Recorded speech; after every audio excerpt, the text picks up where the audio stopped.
Hello everybody and welcome back to the Europe Premier League here in Season 3. I'm Apollo, joined with Claris once again. How are you doing?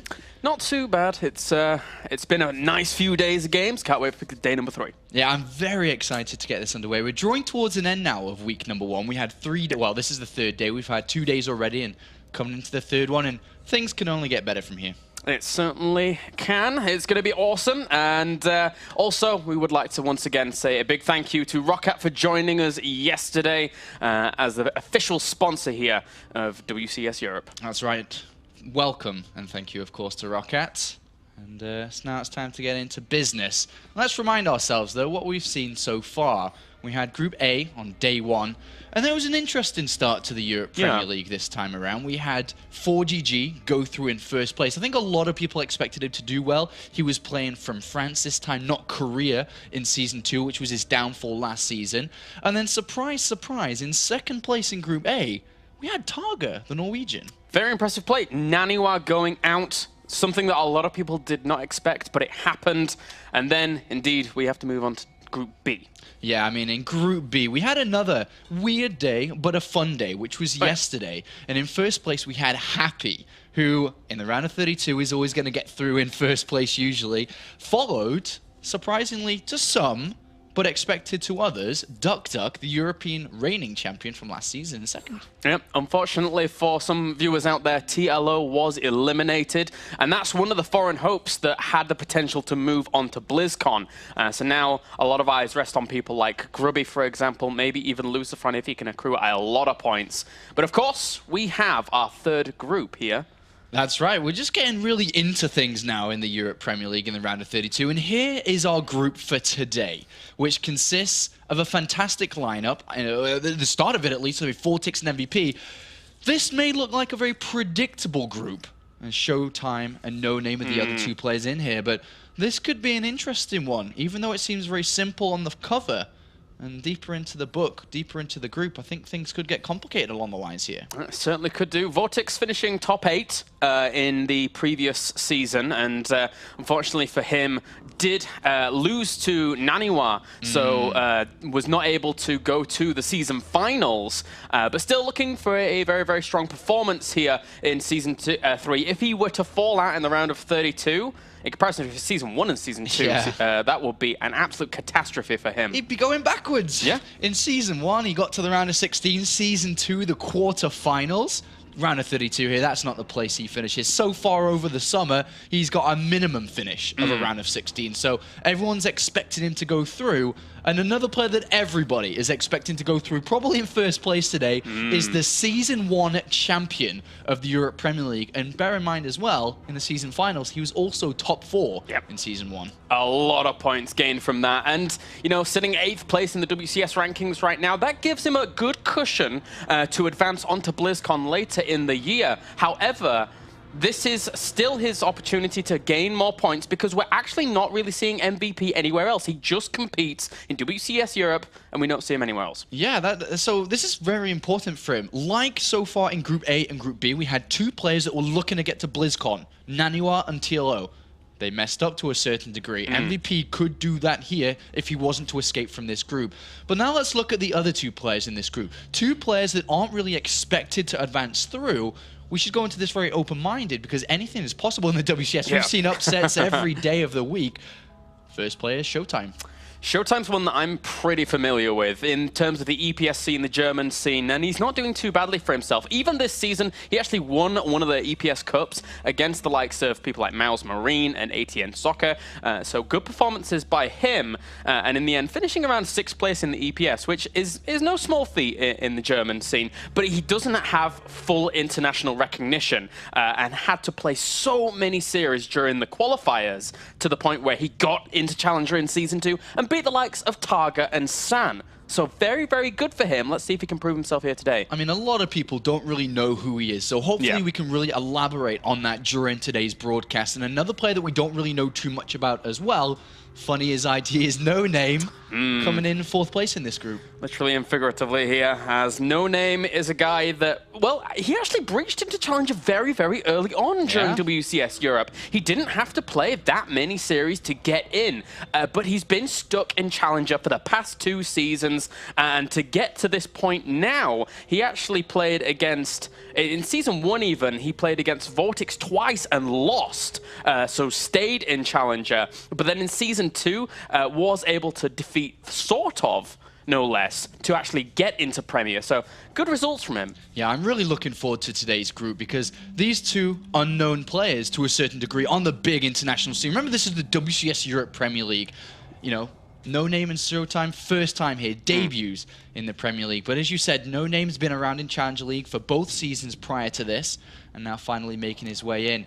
But let's take a look at the bracket and look who's playing against each other first. As you mentioned, Noname in Challenger League Season 1 had to face off in the group stage of Challenger League against VortiX twice in a row. He lost the first game 1-2, and then he lost the second one just straight out 2-0. But he goes up against him first here today. It's going to be a very interesting match because Noname, he's full of surprises, man. And then our second match of the day will be MVP versus Showtime. As always, dual tournament format, guys here. Winners play winners for that first round of 16 spot. Losers will fall down to that lower bracket and then compete against one another. And once that's over, they play against the loser of the upper bracket to determine that second round of 16 spot. Yeah, I mean, just the regular format, we've seen it day in, day out for many a year now in StarCraft 2 tournaments, so hopefully you should be able to follow it quite easily here today. And that kind of sets us up very nicely for the first game of the evening, which, as mentioned, is going to be Noname versus VortiX. And I'm personally quite excited for this one because I've watched a couple of Noname replays in today and yesterday, and I noticed that he's a very good, solid Terran player. I've spoke to a couple of pro gamers about him as well today, and they said the exact same thing. He plays a very normal 3 command center style, very macro focused, very aggressive when he gets into rhythm of things once his upgrades kick in. But is he going to be open to the likes and the experience of VortiX, who knows how to be a Terran player? Let's say it that way. Yeah, he certainly does. VortiX currently in WCS, in the WCS system, sits at 6 series wins and 1 series loss against Terrans. Exactly. So he's pretty good at this matchup. And interestingly enough, we just did the vetoes. As is the trend here currently, all 3 new maps, or brand new maps being added to the ladder, Yunsu, Frost, and Polar Knight, have all instantly been vetoed. So we'll be like day 1 and sticking day on 2. the older maps for a little bit. Yeah, I mean, this is just kind of expected here. Coming into the season, this fresh season with fresh maps that were a week-ish, I think a week at maximum, before were published before the season started here. So all the players seem to be vetoing out the new maps so they can play on their most comfortable maps, which are the ones that they've played many a time before. And I think until the round of 16, we'll continue to see people veto out. Maybe towards the end of the round of 32, we might see him to crop in a little bit more. But with players having vetoes each here, getting rid of them quite fast. Very fast indeed. All 3 going instantaneously. And now our first map will be Whirlwind here for this match. And as you said, you're pretty excited for it. I'm pretty excited for this as well. Both of these players seem so strong in this matchup that it's going to be a really, really good clash. It might even surpass some of MVP's games. We'll never know. Well, we'll have to see, because it's quite clear how we look at this group. There's 2 favorites, MVP and VortiX. Everybody's expecting them to go through. The majority, should I say, because I know a couple of you do like Noname and do like Showtime. Oh my gosh. But there's the 2 names, those 2 I just mentioned, that aren't really expected to make it through. But I'm going to approach this group very open-mindedly. I think you guys should as well. And let's see if an upset can happen, because it's the WCS Europe Premier League after all. And now we can get into game number 1 here, as we have spawning up the top right-hand corner our Red Zerg, representing Mouse Sports and Spain. He is Mouse VortiX. And down to the bottom right, we have our blue Terran, representing 3D Clan and Russia. He is Noname. Another Russian player in the Premier League alongside Titan here today. We'll see how he can do. Can he make a name of himself here in the Europe Premier League? Because things could get quite heated here in game number 1 of the day. But looking at Noname, you mentioned it earlier, he's been in Challenger League since the beginning. Yeah. I looked at his qualification run. He tried to get into Premier League as long as, well, with everybody else, right? It was a 1,000-player bracket 4 days in a row. There was a ton of players trying to get in. Didn't quite make it, but Challenger League was in there Season 1 and got beat out 4-1 overall against VortiX. I'm sure he wants to get some revenge here. This would be the perfect stage to do so. Absolutely. It would be funny, actually, if Noname, he like actually has a tag and he's just waiting for himself to gain a little bit of fame. And he's like, actually, I was never ever called Noname, guys. This is my real tag. I'm going to start using it now. I was waiting until the round of 16 of the WCS Europe Premier League to use it. It was kind of like a test of his Valorant strength. He kind of had some respect for that kind of position. But anyway, it's funny because Noname, the one person that really stood out to me on his road through qualification for WCS Europe was his victory against MC 2-1. Of course, not the same matchup here, but being able to beat out a player like MC is no small feat. So Noname can certainly take very, very strong wins off high-level players. That's right, and VortiX is exactly that. With a round of 16 finish in Season 1 and a round of 8 finish in Season 2. Let's see if VortiX can continue to climb, because as the record stands so far, he's destined for a round of 4 finish here. But maybe he'll surpass that and get to the finals and maybe win it all, because VortiX, for me, is a great player. I've liked him. He's actually probably my favorite Zerg at the moment in the European scene. There's a lot of different Zerg players I like. Starbucks, another one I'm quite fond of, actually, but I'll get on to him when he actually comes up in the Premier League later on. But VortiX is a player that I love his style against Protoss, non-evolution chamber base. We've seen it a lot. He's got a great style against Terran as well, because, of course, he meets his brother in every tournament. He loses to him a lot, but he also beats him a lot as well, and has got a lot of experience in this matchup. It's funny, actually, that they used to practice a lot together, but now not so much. I wonder if that's because one of them just started winning a lot and didn't really see the point too much. But anyway, regardless of that, Noname here, going for the scout, having a look around. Hasn't seen the spawning pool yet, but you can pretty much infer that after seeing this hatchery. He's going to go and try and check the third even as well here, just in case, for any kind of craziness. And aside from that, Noname opening very economically as well. So it's really nice to see Noname just hitting his stride with his macro, trying to get that going into a longer game, not trying anything too crazy here. The builds I've seen from Noname, he, like I mentioned, he does play a very solid style, but he also throws in a lot of random builds, which makes him a very unpredictable player as well, which is what I liked about him the most, is that he will 2-rack you, which is the reason why VortiX in this game sent out a drone scout, because he probably knows him. Noname's a Grandmaster player. The players know each other very well, but he's also thrown in a lot of Blue Flame Hellion builds. He's thrown in like 3 barracks combat shield style, from the likes of, who used it a lot this weekend? Sorry, Bomber the other weekend, Season 2 finals. So there's a lot of variety that Noname has here against VortiX, but VortiX has always been a heavy queen player. 4-6 queens, he's always been like that. Yeah, and he's already getting those first 2 out here. We'll see what he wants to go up to. But you're right, he uses those so well, not only to push that creep out into the middle of the map very nicely, but just for the defensive block. Many times it's a little bit harder for those Terrans to breach when there is that wall of queens, maybe even evolution chambers as well there to block off. But now Noname switching up his buildings, just getting in those Hellions, I should think, on the way. Yeah, and he's sending out an SCV to scout if there's an all-in coming. Very smart to do here, because he went in, and at this time he's looking for an all-in if there's units coming his way already, and he's also on top of that gonna see if there's a third base down or not. It's a bit of a just special scout here, just to make sure he's super safe, because as you say, he is going 3 command centers. Yep, it's on the way, and he'll see the third, so he's like, okay. Gets full confirmation of that, so Noname's pretty happy with what he's seen thus far. The queens will fend that off as well, and we do only have the 4 queens out here thus far for VortiX, but that's enough here at this point. Just to be able to hold this off. Yeah, VortiX traditionally is a very Zergling, Baling, Mutalist player. Just always has kind of used that style. But he could throw in the Roach Hydra style that we have seen from a lot of different Zerg players in the European scene and outside of that as well. But so far as we can see, Noname set up quite normal. Widowmine's coming out a little bit earlier than expected, though. Only 2 Hellions and then straight over to Widowmines. That's interesting. Very defensive style here. Yeah, very defensive, you're right. And, well, it should hold Noname pretty stably here, but VortiX could quite easily just stop flourishing in the macro behind this. He's already got his 1-1 on the way. He's getting speed, yeah, arguably a little bit later than normal, but, you know, he's not being threatened by anything, so he didn't even need it at the beginning. He just sent an Overlord scout, though, and saw that the double engineering base didn't come down, which is a build that we saw from Flash earlier today in the WCS Korea Premier League. He saw the addition of the starport nice and early, extra barracks nice and early. Actually, no, excuse me, he didn't see the starport, just out of his range. I thought he did, but he's seen the additional production and not additional upgrade structures, the engineering base. So he started his unit production early. He's got the Bailey Nest coming down at a perfect time as well. He's on top of the things. He's on his toes a little bit here, kind of expecting that we could see some aggression coming out from Noname shortly. And that wouldn't mind, if VortiX was paying attention, he may have spotted that. And the layer is not going to complete in time for him to actually spread any creep there, but at the same time, Noname sending over those Marines to clear that up. So, wow, actually, the addition of a Viking very quickly as well here, just to try and clear out a few Overlords. Very, very nice choice. But there are Lings moving into position. Yeah, especially in these positions, because if he clears up the Overlords on the right-hand side, drops are going to go crazy up that right-hand side lane. But we do have Lings running towards this third base. The Marines with Stim, but not enough of them yet. Certainly not. There's only 3 Marines left on the field here, but the Hellions, well, one of them does get picked off as well there, so that's not too bad a trade for VortiX at all. Yeah, the Widowmines need to be in much, much better positions here. Ooh, these Lings are actually doing quite a bit more than I was expecting. There's actually no more Hellions left over.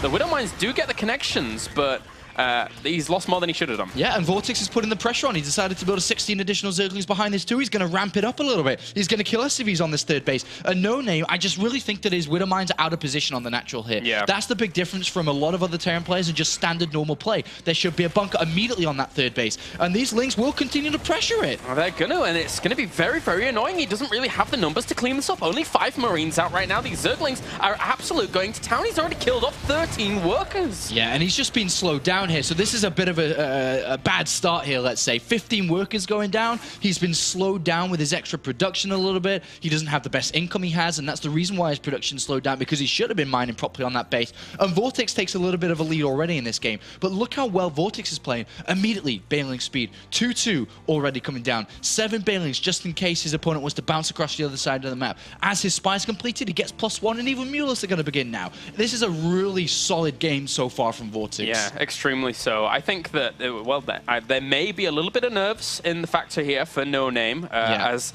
the third base just, it could have been handled a little bit better there by him. And meanwhile, VortiX, he's just taking full advantage of this. He knows what he's doing. He's been in these pressure situations a lot of times. He knows what to do here in this kind of tournament. Armory's a little bit late. Supply blocks are happening. Noname may be crumbling under the nerves on stage here, playing in the WCS Europe Premier League for the first time. It's his debut, remember. He's played in nothing as big as this before. Nothing to the size of this. But he is about to go drop on the other side. But look at that, already picked up. Oh, the Mutalisks. I find that at the perfect moment. Forced to retreat as well here. And Noname's a little bit of an unsuccessful Even turrets round. are late as well here. Just all these small things are pushing the favor towards VortiX, who has this 30 supply lead already. Yeah, and adding on it a macro hatch as well as an extra 4th base. So this is really allowing him to... It's going to get to that point where Ling Baneling Muta player is going to overrun completely with the hindrances that Noname has had to himself. It's going to be difficult to hold off a huge Zerg wave here for Noname. Especially if he takes losses like this one on the natural, losing 1 medevac, almost a second one there too.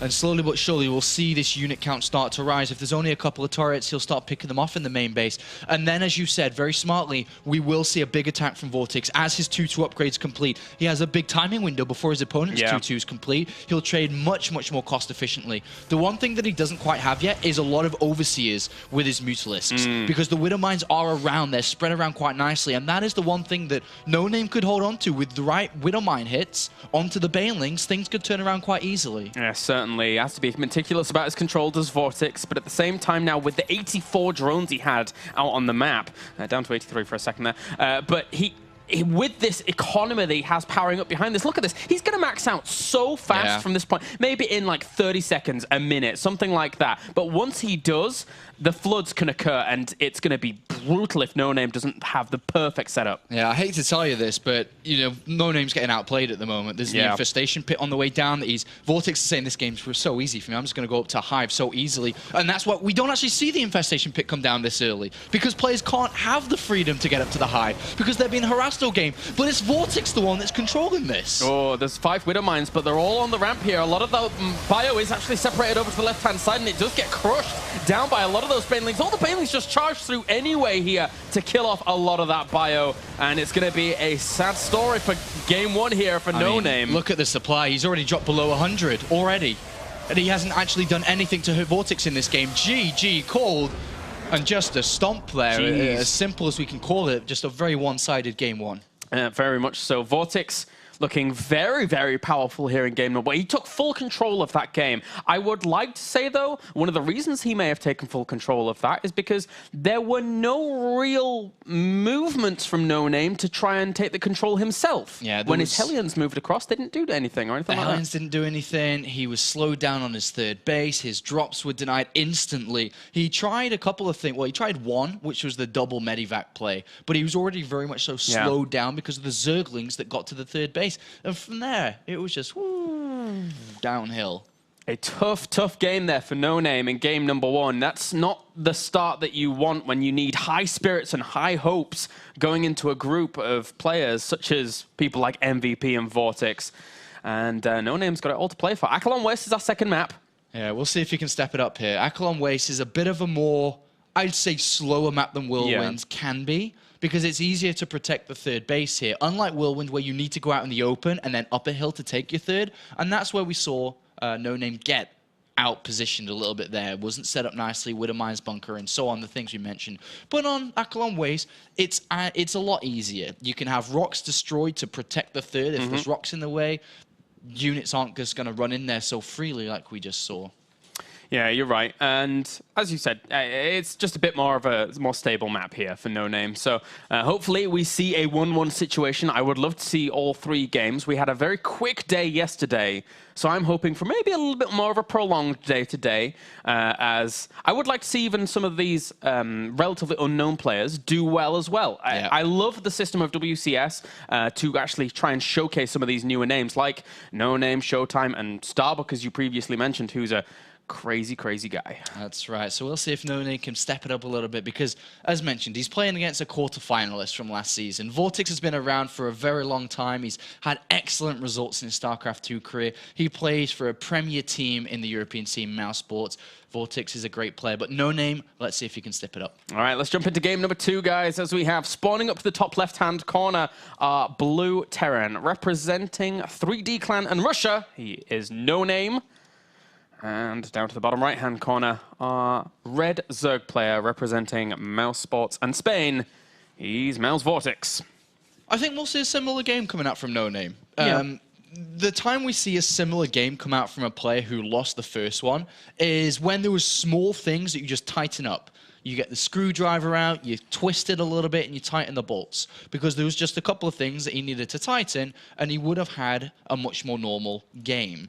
If he'd got completely hammered, like he had everything tightened but still got destroyed, that's when we see players change it up. But if it's only small things here, then he needs to change. So I don't think that he'll do anything drastic. I think building your kitchen's influenced your casting somewhat. We've got power drills for 4GG. Screwdrivers. Screwdrivers here. I've been spending a lot of time in the kitchen. It's almost finished. Oh, good stuff, good stuff. It's almost finished. It's almost finished. That fridge, man, that fridge. It's a great fridge. It's a good fridge. It's a big fridge, and it's great. It's got a lot of room for a lot of stuff. Good stuff. And I live by myself. But I have a lot of stuff. I cook a lot, so... Yeah. Oh, okay, fair play. All right. All right, so once again, Drone Scout coming out here by VortiX, just super safe against a player that he must feel confident against. I mean, look at game 1. It was kind of one-sided there. Yeah. So I'm sure he's feeling over the moon with things so far and how this is going. Yep, just going to have a little bit of a look, see what his opponent's up to. And he's going to see Command Center on the high ground. Again, there have been some builds to try and deal with that, but let's not go into those right now as Noname. Everything's been spotted here for him. So VortiX is probably just going to play his standard game. But this drone being here is kind of annoying because it can't... Ooh, I was going to say block the barracks, but not in the end. Yeah, anything you can get with this drone, I mean, it's there for a scout. It's probably going to get killed anyway. So anything you can do with it is always going to be beneficial here for VortiX. And if he was to kill or block or do anything with it, it's a big, big bonus for him. But he goes in, he sees exactly the same opening as before, and, well, pretty normal. Yeah, sees the gas and knows what's going on. So VortiX behind this, he had his spawning pool going down, probably will end up seeing what he wants to do. Probably straight to the third as well. Takes the gas to keep his drone alive. I'm wondering if he's going to allow that to finish, because if he does, it kind of denies the idea of some options, but not a whole lot. I wouldn't say denies, but I would say that it pushes opponent 100% into third command center. Oh, that's true. Yeah. But because let's I mean, if we reverse our minds a year ago, this happened all the time. and because Hellion Banshees was so popular. But how often do we see a double gas taken so early on? Not very often. So it's basically saying, all right, I'm going to take this double gas, and this will probably push into a third command center. And now is the question, Alice, you, Claris, pushing your opponent into a third command center, or at least more mineral base, whether it be third command center or additional barracks before it.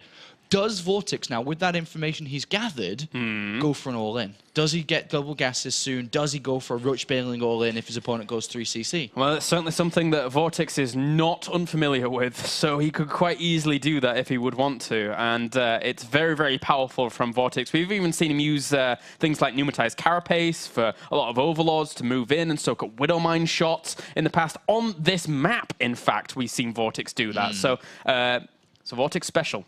Yeah, we'll see. He definitely could pull something out of the bag here. He's taking his gases, not at the optimum time for the fastest all-in. The fastest all-in, the gases are taken around about 4 minutes and 40 seconds. These were taken 20 seconds later. So if he was to go for an all-in, it comes a little bit later than it would be. So it looks at the moment like it may be just a normal game coming out from him, but still, anything's possible.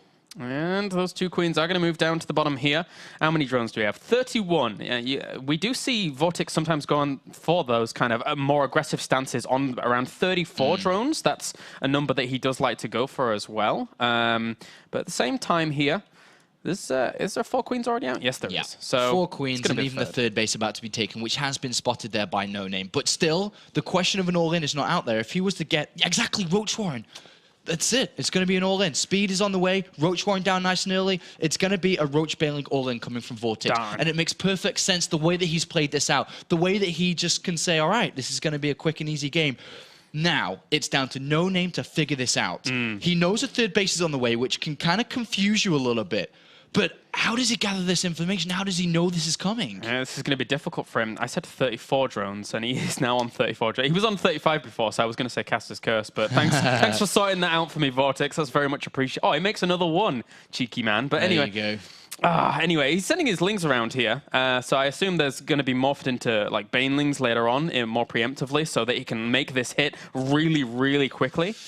I'm really, really scared for Noname. But the one good thing about it is that he does have Hellions on the edge of creep, but Lings have escaped.